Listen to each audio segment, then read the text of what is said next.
Di sebuah desa sunyi bernama Rejoso, hidup seorang wanita paruhbaya yang sebatang kara. Suami dan anaknya telah lama tiada. Ia hanya berdagang pecel untuk bertahan hidup. Namun, suatu malam, ia kedatangan tamu yang tak pernah ia duga. Seorang anak kecil dengan wajah pucat yang ternyata bukan manusia. Sejak saat itu, hidup Bu Marni tak lagi sama. Antara kasih seorang ibu dan janji makhluk gaib yang tak pernah bisa diputus.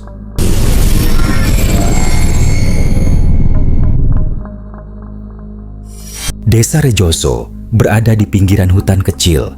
Jalannya masih tanah dan berbatu. Malam hari di desa itu selalu sepi. Hanya suara jangkrik dan sesekali lolongan anjing yang terdengar. Di tengah desa itu berdirilah sebuah rumah sederhana milik seorang wanita paruhbaya bernama Bu Marni. Usianya sekitar 45 tahun. Ia adalah penjual pecel keliling yang dikenal baik oleh warga. Hidupnya sederhana, kadang terlalu sepi. Sejak suami dan anak semata, wayangnya meninggal akibat kecelakaan bus 3 tahun lalu, rumahnya tak lagi terasa hangat. Setiap malam, Bu Marni hanya ditemani suara kipas angin tua di kamar atau suara sendok yang beradu saat ia menyiapkan bumbu pecel. Malam itu, sekitar pukul 11, hujan deras baru saja berhenti. Jalanan tanah di depan rumahnya becek dan kabut tipis turun dari arah sawah. Bu Marni duduk di kursi kayu di ruang tamu kecil, menatap kosong ke arah dinding yang kusam. Ia sering merasa kehilangan, kesepian menusuk, bahkan kadang berbicara sendiri seolah masih ada anaknya di sana. Tok, tok, tok. Suara ketukan pintu mengejutkan Bu Marni. Jam segini siapa yang datang? Orang desa Rejoso biasanya sudah tidur sejak pukul 9 malam. Dengan hati-hati ia bangkit, tubuhnya terasa merinding tanpa sebab. Ketukan itu terdengar lagi, pelan namun berulang. Siapa malam-malam begini? Gumamnya sambil mendekati pintu. Ketika ia buka pintu, tidak ada siapapun. Jalanan gelap, hanya pohon pisang yang berderak tertiup angin. Ia melongok ke kiri dan kanan, tetap sepi. Baru saja ia hendak menutup pintu, sebuah suara lirih memanggil dari samping rumah. Ibu. Suara itu lembut, seperti suara anak kecil. Bu Marni terkejut, jantungnya berdetak cepat. Dari arah samping muncul sosok seorang anak. Usianya tampak sekitar 8 tahun. Rambut hitam sebahu, wajahnya pucat seolah tak tersentuh matahari. Bajunya lusuh, putih kusam, dan kakinya telanjang. "Siapa kamu, Nak? Malam-malam begini di luar sendirian?" tanya Bu Marni dengan suara bergetar. Anak itu menunduk, lalu menatapnya dengan mata yang aneh. Mata itu berkilau dalam gelap, seolah menyimpan cahaya sendiri. "Aku hanya ingin menemani ibu. Aku tidak punya teman di dunia ini." Bulu kuduk Bu Marni berdiri. Ia tahu anak itu bukan manusia. Dari hawa dingin yang tiba-tiba menyelimuti ruangan, dari cara suaranya bergema seolah datang dari dua arah sekaligus, dari cara bayangannya tidak tampak di bawah cahaya lampu minyak. Semua tanda itu jelas. Namun anehnya, ada sesuatu dalam hati Bu Marni yang membuatnya tidak langsung menutup pintu atau mengusirnya. Ada rasa iba. Ia tahu betul apa artinya kesepian. "Kenapa kau kemari?" tanya Bu Marni pelan, masih berdiri di ambang pintu. "Aku hanya ingin menemani ibu.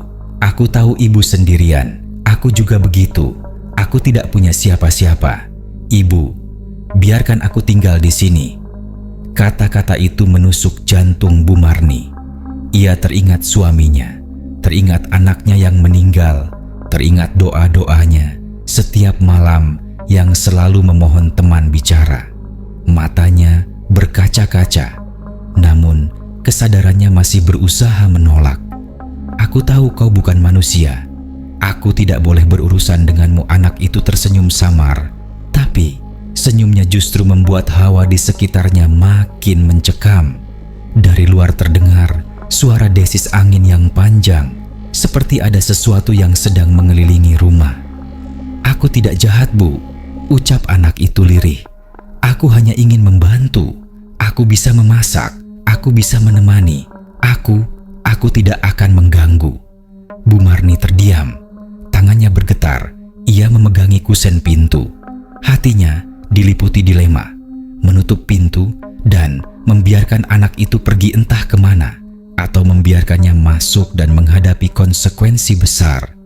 Seolah tahu isi hatinya, anak itu melangkah pelan masuk.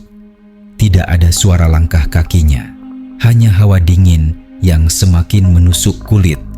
Ia berdiri di ruang tamu, menatap sekeliling dengan mata yang berbinar. "Terima kasih, Bu." Malam itu, Bu Marni tidak bisa tidur. Anak itu duduk di lantai, diam, kadang menatap kosong ke arah dinding. Setiap kali Bu Marni menutup mata, ia bisa mendengar suara nafas aneh, pendek, cepat, seperti bukan nafas manusia. Di luar rumah, suara lolongan anjing terdengar bersahut-sahutan. Seolah seluruh desa tahu ada sesuatu yang baru saja masuk ke rumah Bu Marni. Dan sejak malam itu, hidup Bu Marni tak lagi sama. Ia tidak lagi benar-benar sendiri. Ia telah menerima tamu yang bukan dari dunia manusia. Tak kasat mata pagi di desa Rejoso selalu terasa damai. Embun masih menempel di ujung daun singkong, ayam-ayam berkokok bersahutan, dan suara ibu-ibu menumbuk padi terdengar dari kejauhan. Namun pagi itu berbeda bagi Bu Marni. Ia duduk di dapurnya dengan wajah pucat, masih memikirkan kejadian aneh semalam. Sosok anak kecil yang mengaku ingin menemaninya kini duduk di sudut dapur, diam sambil memainkan batu kecil di tangannya. Anak itu tersenyum ketika Bu Marni menatapnya. Senyumnya lebar, tapi ada sesuatu yang tidak wajar. Giginya terlalu putih dan matanya tetap berkilau meski cahaya pagi masuk dari jendela. "Ibu, aku sudah goreng kacangnya," kata anak itu sambil menunjuk ke sebuah wajan di tungku. Dan benar saja, kacang tanah untuk bumbu pecel sudah matang, warnanya keemasan. Padahal Bu Marni tidak ingat pernah menyalakan api subuh tadi. Bu Marni tercekat. Kapan kau lakukan itu?" "Barusan." Ibu masih tidur. Tubuh Bu Marni gemetar. Ia sadar anak itu memang bukan manusia. Tidak mungkin ada anak sekecil itu bangun sepagi ini lalu menyiapkan bahan jualan dengan begitu rapi, apalagi tanpa suara. Namun entah mengapa ketakutannya bercampur dengan rasa iba. Sejak suami dan anaknya tiada, tidak pernah ada orang yang membantu pekerjaannya. Semua dilakukan seorang diri, menanak nasi, merebus sayuran, menggiling sambal. Kini ada sosok kecil yang meski bukan manusia, tapi tampak tulus membantu. Hari-hari berikutnya, keberadaan anak itu semakin terasa. Ia selalu bangun sebelum fajar, menyiapkan sayuran dan sambal pecel. Ketika Bu Marni mendorong gerobak jualannya keliling desa, anak itu berjalan di sampingnya. Yang membuat merinding hanya Bu Marni yang bisa melihatnya. Pernah suatu kali, Bu Marni berjualan di tepi jalan dekat musala. Anak itu duduk di kursi kecil di samping gerobak sambil membantu membungkus pecel. Ada seorang pembeli, seorang ibu muda yang sempat menatap aneh ke arah Bu Marni. "Bu Marni ngomong sama siapa? Kayak ada orang di sebelah panjenengan, padahal kursinya kosong," kata si ibu sambil menyipitkan mata. Jantung Bu Marni serasa berhenti. Ia menoleh. Kursi kecil di samping gerobak memang tampak kosong di mata orang lain, padahal ia melihat jelas anak itu duduk di situ, bahkan tersenyum pada pembeli itu. "Oh enggak, Bu, saya cuma ngomong sendiri. Biasa, biar nggak sepi," jawab Bu Marni gugup. Si ibu hanya mengangguk lalu berlalu, tapi matanya masih menatap curiga. Sejak saat itu, Bu Marni makin yakin hanya dirinya yang bisa melihat anak itu. Namun, tidak semua orang buta terhadap keberadaannya. Suatu sore, saat Bu Marni pulang dari berjualan, ia berpapasan dengan Ustadz Khalil, Ustadz kampung yang sering mengisi pengajian di musala. Tatapan Ustadz Khalil tiba-tiba tajam, bukan ke arah Bu Marni, tapi ke sampingnya, tepat ke arah anak itu. "Assalamualaikum Bu Marni," sapa Ustadz dengan suara berat. "Waalaikumsalam Ustadz," jawab Bu Marni gugup. Ustadz Khalil menunduk sejenak, lalu berkata, "Pelan, sudah lama kenal sama anak ini, Bu?" Pertanyaan itu membuat Bu Marni pucat pasi. Bibirnya bergetar, ia hanya bisa menatap Ustadz dengan mata penuh tanda tanya. "Ustadz, bisa lihat dia?" Ustadz Khalil tidak menjawab langsung, hanya menatap dalam, lalu berkata, "Hati-hati Bu, makhluk itu memang tampak baik, tapi jangan lupa, manusia dan jin tidak bisa hidup bersama. Dunia kita berbeda. Jangan sampai keterikatan membuat iman goyah hawa di sekitar mendadak dingin." Anak itu menunduk, wajahnya berubah muram, seolah tahu ia sedang dibicarakan. Bu Marni menelan ludah. "Saya tahu Ustadz, tapi saya juga hidup sendirian." Dia tidak mengganggu, malah membantu Ustadz Khalil menarik napas panjang. "Baiklah Bu, kalau begitu jangan sampai mengagungkan keberadaannya. Ingat, Tuhan kita tetap Allah SWT. Selama Ibu tetap berpegang pada itu, insya Allah selamat." Setelah berkata demikian, Ustadz Khalil berlalu, tapi kata-katanya membekas kuat di hati Bu Marni. Malam harinya, ketika Bu Marni duduk di ruang tamu, anak itu mendekat pelan. "Bu, apa aku merepotkan?" Suaranya pelan, hampir seperti bisikan. Bu Marni menoleh, menatap matanya yang berkilau dalam remang lampu minyak. "Tidak Nak, aku tidak menganggapmu lebih. Kau hanya menemaniku." Itu saja anak itu tersenyum tipis, namun senyumnya terasa getir. "Terima kasih Bu, aku janji tidak akan melukai Ibu. Aku hanya ingin bersama. Aku tahu manusia takut dengan dunia kami, tapi aku tidak seperti mereka." Suasana rumah mendadak hening. Dari luar, angin bertiup kencang, menimbulkan suara dedaunan berdesir seperti bisikan panjang. Bu Marni merasakan sesuatu yang aneh.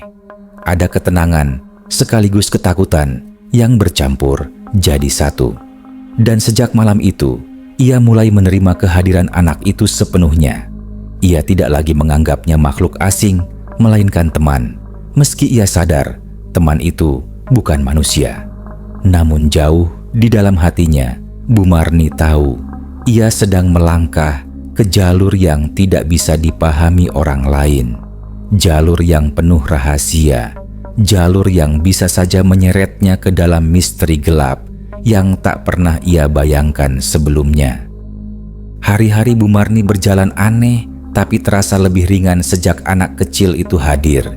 Meski hatinya tahu ia sedang berdampingan dengan sesuatu yang bukan manusia, namun rasa sepi di rumahnya berkurang.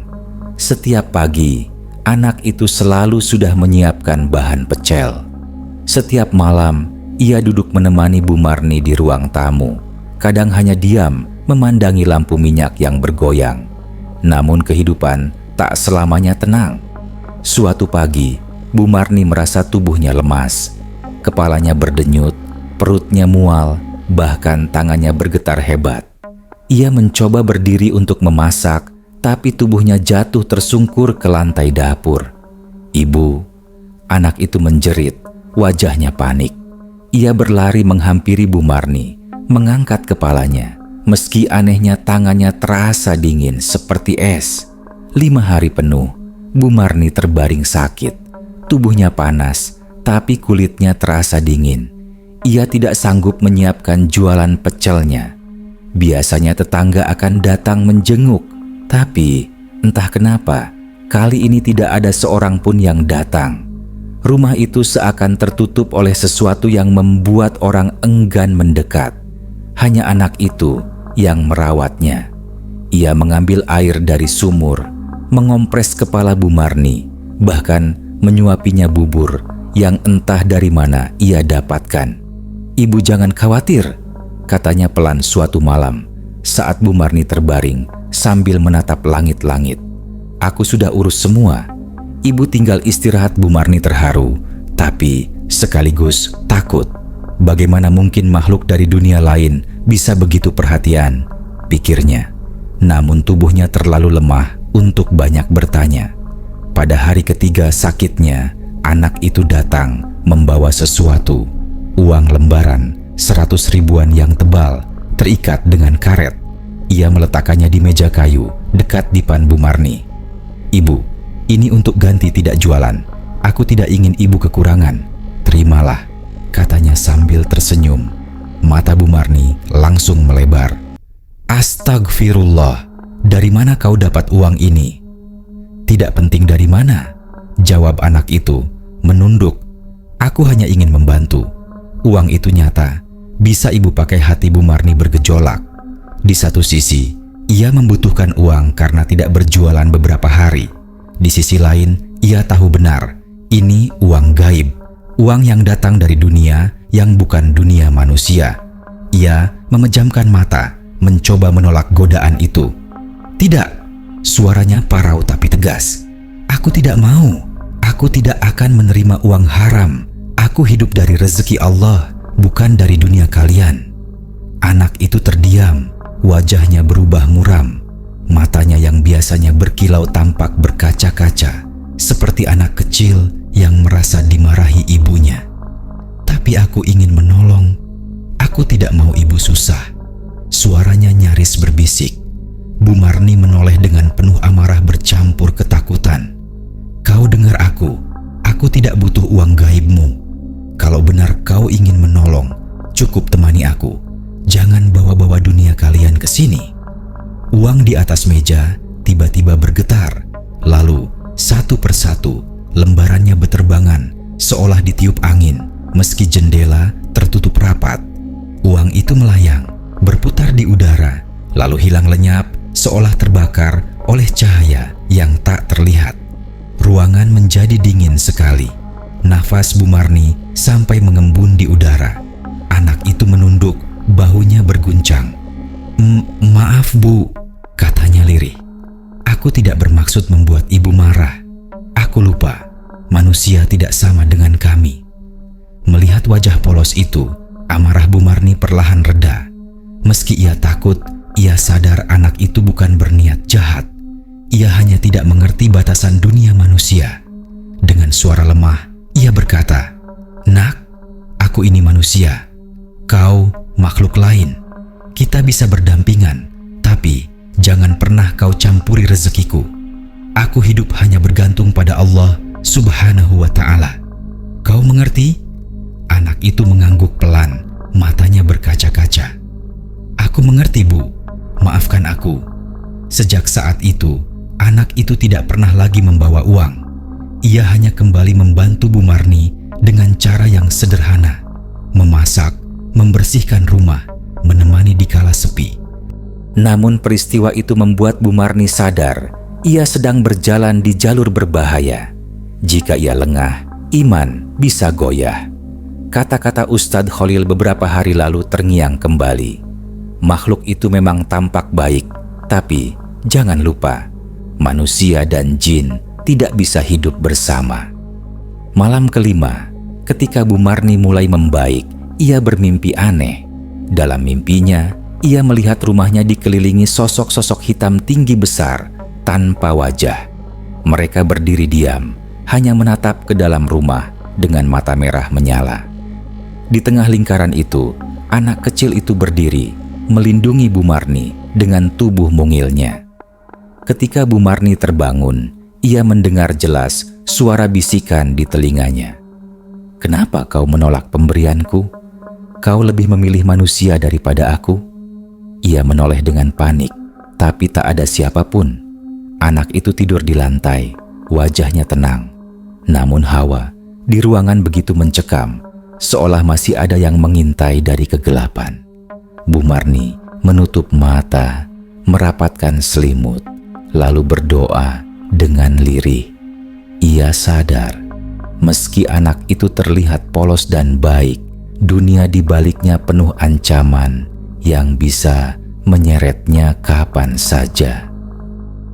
Pagi itu, udara desa Rejoso terasa segar, namun hati Bu Marni masih menyimpan bekas ketakutan dari kejadian beberapa hari lalu. Ia sudah pulih dari sakit, tubuhnya mulai bertenaga kembali. Seperti biasa, ia menyiapkan dagangan pecelnya. Bau sambal kacang yang gurih memenuhi dapur. Anak kecil itu, yang kini sudah akrab dipanggilnya Raka, ikut membantu. Tangan mungilnya lincah memotong lontong dan menyiapkan sayuran. Meski setiap kali ia bergerak tak terdengar suara apapun, seolah tubuhnya tak punya berat, Bu Marni berusaha menutup mata pada keanehan itu. "Bu, hari ini aku ikut jualan keliling ya," kata Raka sambil tersenyum. "Tidak usah nak, kau di rumah saja," jawab Bu Marni. "Tapi aku ingin ikut. Aku ingin melihat orang-orang yang membeli pecel Bu Marni." Bu Marni menghela napas. Ia tahu di mata orang lain Raka tidak terlihat. Itu bisa membuatnya tampak aneh. Tapi anak itu terus memohon.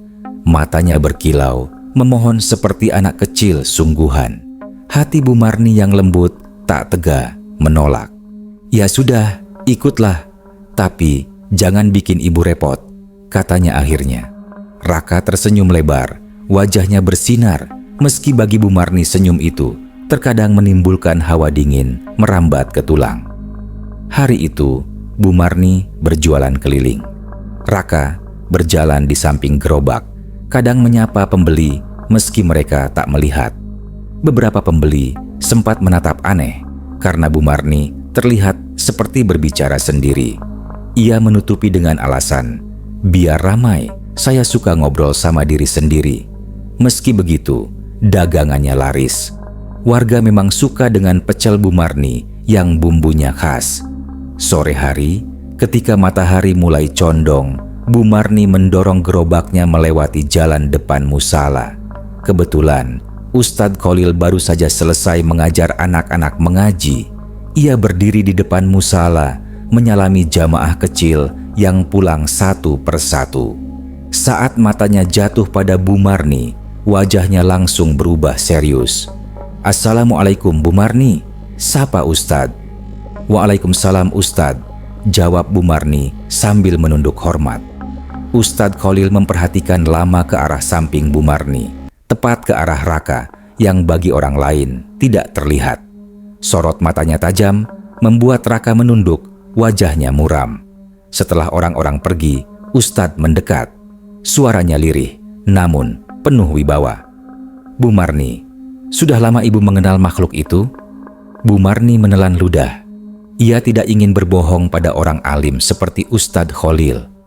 "Sejak beberapa waktu lalu Ustadz, dia datang malam-malam ke rumah. Saya tahu dia bukan manusia, tapi saya juga sendirian. Dia membantu saya." Menemaniku. Wajah Ustadz Khalil semakin serius. "Bu, makhluk itu memang terlihat baik. Tapi ingat, dia bukan dari dunia kita. Jin dan manusia tidak bisa bersatu. Boleh berdampingan, iya. Tapi tidak bisa menjadi satu keluarga." Raka menunduk lebih dalam.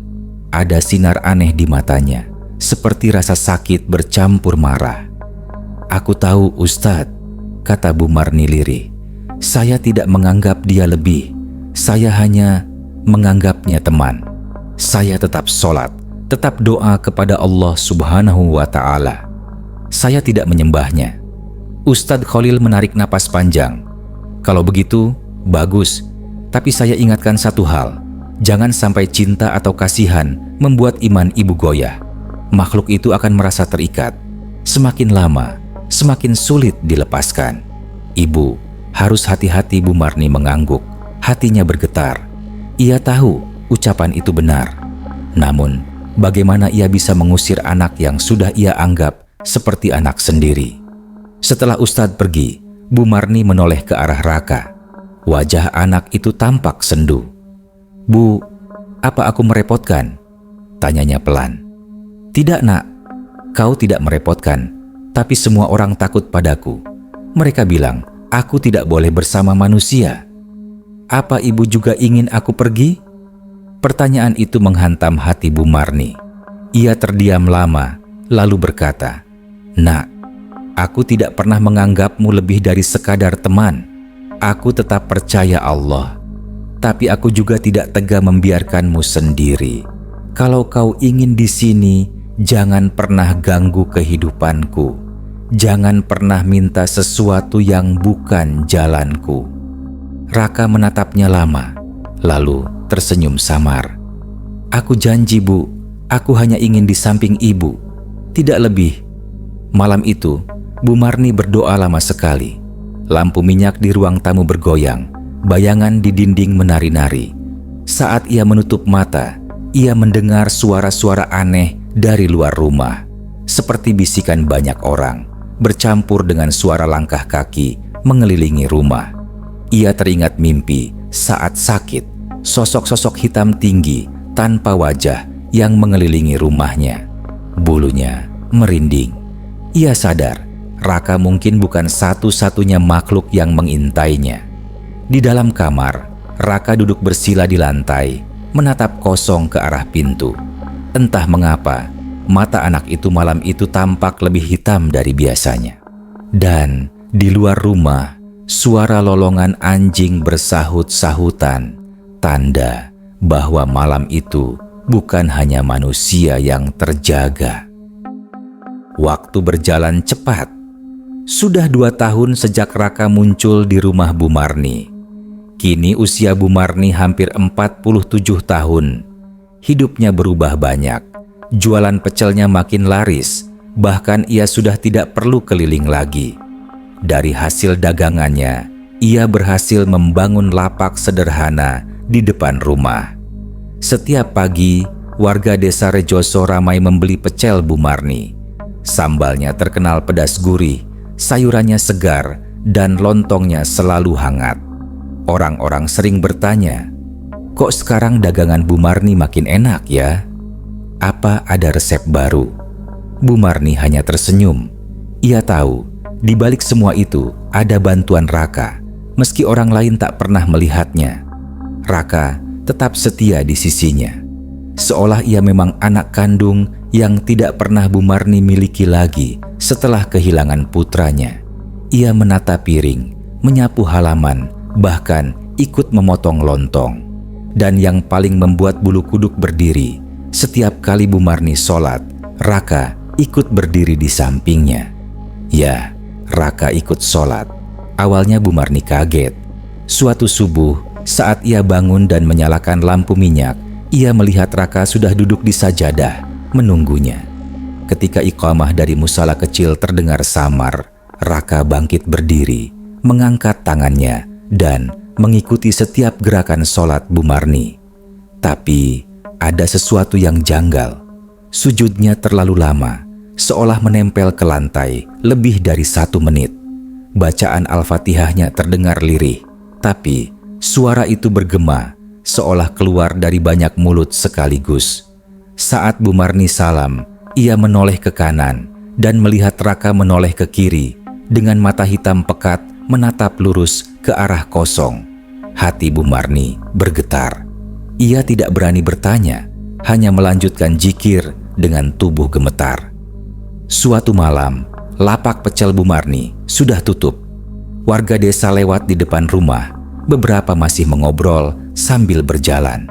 Namun tiba-tiba, seorang tetangga bernama Pak Darto berhenti di depan warung Bu Marni. Wajahnya pucat, matanya menatap kosong ke arah dalam rumah. "Bu Marni, saya barusan lihat sesuatu," katanya terbata. "Apa, Pak?" "Waktu saya lewat tadi sore, saya lihat ada anak kecil bantu panjenengan motong sayur. Bajunya putih. Saya kira itu keponakan. Tapi pas saya lihat lagi, kok nggak ada bayangannya. Saya sampai merinding, Bu." Bu Marni tercekat. Ia mencoba tersenyum, menutupi kegugupannya. "Ah, mungkin panjenengan salah lihat, Pak. Saya ini sendirian. Tidak ada anak kecil di rumah." Pak Darto mengangguk ragu, lalu buru-buru pergi. Tapi sejak saat itu, kabar aneh mulai beredar. Orang-orang mulai berbisik, katanya Bu Marni tidak benar-benar sendirian. Ada yang pernah melihat anak kecil berdiri di halaman saat malam.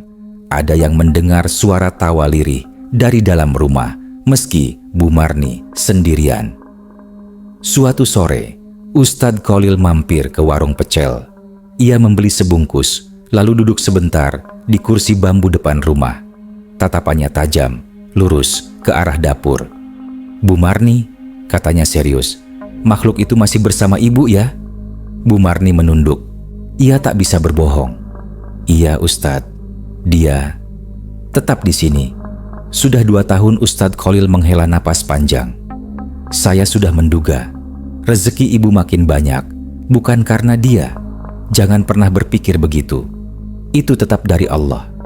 Tapi ibu harus sadar, semakin lama dia bersama ibu, semakin kuat ikatannya. Kalau tidak hati-hati, dia akan merasa memiliki hawa seketika berubah dingin." Raka muncul dari dapur, berdiri diam menatap Ustadz Khalil. Wajahnya polos, tapi matanya hitam pekat berkilau aneh. "Ibu tidak akan pernah saya tinggalkan," kata Raka dengan suara pelan namun bergema. Ustadz Khalil menatapnya balik, tidak gentar. "Nak, dengar baik-baik. Kau bukan bagian dari keluarga ini. Kau hanya pendamping sementara. Jangan sampai kau menyesatkan ibu ini dari keyakinannya. Ingat, Tuhan kami hanya Allah." SWT Raka menunduk, lalu melangkah mundur ke dalam rumah, menghilang begitu saja. Udara yang dingin perlahan reda, tapi suasana masih mencekam. "Bu Marni," kata Ustadz Khalil tegas, "jangan mengagungkannya. Jangan sampai ibu bergantung padanya. Kalau masih bisa, perlahan lepaskan. Kalau tidak, saya khawatir ikatan ini makin kuat dan sulit diputus." Bu Marni hanya bisa mengangguk. Namun jauh di lubuk hatinya, ia tahu ia sudah terlanjur menganggap Raka sebagai anak sendiri. Malam itu, ketika semua lampu dimatikan, Bu Marni duduk di kamar sambil membaca doa. Tiba-tiba ia mendengar suara langkah kecil dari dapur. Ia mengira itu Raka. Namun ketika ia menoleh, sosok Raka sudah duduk di sampingnya di atas dipan. "Bu, aku janji tidak akan pernah meninggalkan ibu," katanya pelan. Suara itu menenangkan, tapi juga menakutkan. Karena di saat bersamaan, Bu Marni mendengar dari arah dapur ada suara lain, suara yang sama persis, berkata dengan nada berbeda, "Bu, aku janji tidak akan pernah meninggalkan ibu." 2 suara yang identik bergema dari arah berbeda. Bu Marni menutup wajahnya dengan mukena. Tubuhnya gemetar. Ia sadar apapun yang kini hidup bersamanya tidak lagi hanya Raka. Ada sesuatu lain yang ikut menempel di rumah itu. Waktu terus berjalan. 10 tahun sudah Raka tinggal bersama Bu Marni. Kini usia Bu Marni menginjak 60 tahun. Rambutnya mulai memutih, tubuhnya ringkih, namun wajahnya masih teduh. Usaha pecelnya kini besar, bahkan sudah membuka cabang di desa sebelah. Beberapa karyawan mengurus lapak, sementara Bu Marni hanya sesekali duduk di warung depan rumahnya. Namun satu hal yang tidak pernah berubah, Raka tetap di sisinya. Bagi Bu Marni, Raka bukan sekadar jin yang dulu datang tiba-tiba. Ia sudah seperti anak sendiri. Ia menemani sejak kesepian, mengisi kekosongan setelah kehilangan suami dan anak kandungnya. Tapi semakin Bu Marni menua, semakin ia sadar ada hal-hal ganjil yang tidak bisa ia abaikan. Suatu malam, Bu Marni terbangun. Ia mendengar suara anak kecil berlari di halaman. Padahal ia tahu semua karyawannya sudah pulang dan rumahnya sepi. Ia bangkit pelan, membuka jendela kamar dan melihat sesuatu yang membuat darahnya membeku. Di halaman rumah, tampak Raka sedang bermain bersama banyak anak kecil lain. Wajah mereka pucat, mata mereka hitam legam. Beberapa tertawa, tapi tanpa suara. Gerakan mereka kaku, seperti boneka. Bu Marni menutup mulutnya agar tidak berteriak. Saat itu, Raka menoleh ke arahnya dan tersenyum. Dengan suara pelan namun menggema, ia berkata, "Bu, ini teman-temanku. Mereka sekarang ikut tinggal di sini." Bu Marni buru-buru menutup jendela. Tubuhnya gemetar. Ia kembali ke sajadah, membaca ayat kursi dengan suara bergetar. Namun malam itu juga, ia sadar rumahnya sudah tidak hanya dihuni oleh dirinya dan Raka. Ada banyak makhluk lain yang ikut menempel. Keesokan harinya, Ustadz Khalil datang.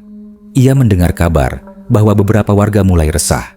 Ada yang mengaku melihat bayangan anak kecil duduk di warung pecel Bu Marni saat malam. Ada yang mendengar suara tawa dari dapur, padahal warung kosong. "Bu Marni," kata Ustadz Khalil dengan wajah tegas, "saya sudah bilang dulu, ikatan dengan makhluk itu akan semakin kuat. Dan sekarang, lihatlah, rumah ini sudah jadi tempat mereka berkumpul." Bu Marni menunduk, air matanya jatuh. "Tapi, Ustadz, dia sudah seperti anak saya. Saya tidak sanggup mengusirnya. Dia menemani saya saat semua orang pergi. Saya tidak ingin kembali sendirian." Ustadz Khalil terdiam. Ia tahu hati seorang ibu yang kehilangan tak bisa diukur dengan logika. Namun, ia juga tahu membiarkan jin hidup berdampingan terlalu dekat dengan manusia hanya akan menimbulkan bahaya. "Kalau begitu," kata Ustadz Khalil akhirnya, "jangan pernah berhenti sholat, Bu. Jangan berhenti berdoa. Pegang erat keyakinan Ibu. Jangan pernah memberi mereka sesajen. Jangan pernah meminta apapun pada mereka. Biarkan Allah yang melindungi." Bu Marni mengangguk meski hatinya masih kacau. Tahun-tahun terus berlalu. Tubuh Bu Marni semakin renta, langkahnya semakin lambat. Karyawan yang mengelola usaha pecel makin banyak dan dagangan tetap laris. Namun, yang paling setia menemani tetaplah Raka. Suatu sore, Bu Marni duduk di kursi bambu depan rumah, menatap matahari terbenam. Raka duduk di sampingnya. Wajahnya masih seperti anak berusia 10 tahun, tidak pernah berubah. "Bu," katanya pelan, "kalau Ibu pergi nanti, aku ikut ya." Bu Marni tercekat. "Pergi kemana, Nak?" Raka tersenyum, tapi senyum itu membuat bulu kuduk meremang. "Kemanapun Ibu pergi, aku sudah janji tidak akan pernah meninggalkan Ibu." Bu Marni hanya menatapnya dengan mata berkaca-kaca. Ia tahu cepat atau lambat ajal akan menjemputnya. Tapi ia tak tahu apakah janji Raka itu sesuatu yang indah atau justru sesuatu yang mengerikan. Malam terakhir hidup Bu Marni datang tanpa tanda. Ia sedang berbaring di dipan kayu, tubuhnya lemah. Karyawan warung sudah pulang, tinggal rumah sunyi yang ditemani suara jangkrik. Raka duduk di samping ranjang, menggenggam tangannya. "Bu, jangan takut," bisiknya. "Aku di sini." Bu Marni menutup mata, bibirnya bergetar melafalkan syahadat. Air mata menetes di pipinya. Ia pasrah, menyerahkan hidupnya kepada Allah. Namun di saat napasnya terhenti, sesuatu yang aneh terjadi. Lampu rumah berkedip-kedip. Angin kencang bertiup dari jendela yang terbuka. Dari setiap sudut rumah, terdengar suara anak-anak kecil tertawa bersahutan. Makin lama makin keras. Dan di samping jasad Bu Marni, Raka masih duduk. Wajahnya tetap tenang, tapi matanya kini hitam penuh, berkilau dingin. Ia menunduk pada tubuh Bu Marni yang kaku, lalu berkata, "Sekarang Ibu tidak akan pernah sendirian lagi. Aku sudah janji. Dunia manapun Ibu pergi, aku ikut." Sejak malam itu, warung pecel Bu Marni tetap buka. Karyawannya masih berjualan, dan anehnya, usaha itu tetap laris. Namun, ada hal yang membuat warga Rejoso enggan mampir setelah maghrib. Banyak yang bersumpah melihat bayangan seorang wanita tua duduk di kursi bambu depan rumah, ditemani seorang anak kecil berwajah pucat. Mereka berdua tampak berbincang mesra, seperti ibu dan anak. meski semua orang tahu Bu Marni sudah meninggal dunia. Bu Marni akhirnya menutup mata untuk selamanya. Namun, janji makhluk itu tidak pernah padam. Malam-malam di desa Rejoso masih menyimpan rahasia. Beberapa orang bersumpah melihat sosok wanita tua duduk di kursi bambu, ditemani seorang anak kecil berwajah pucat yang tersenyum menatap siapapun yang berani mendekat. Mereka bilang, warung pecel itu masih ramai. Tapi, siapa sebenarnya yang melayani? Tak ada seorang pun yang benar-benar tahu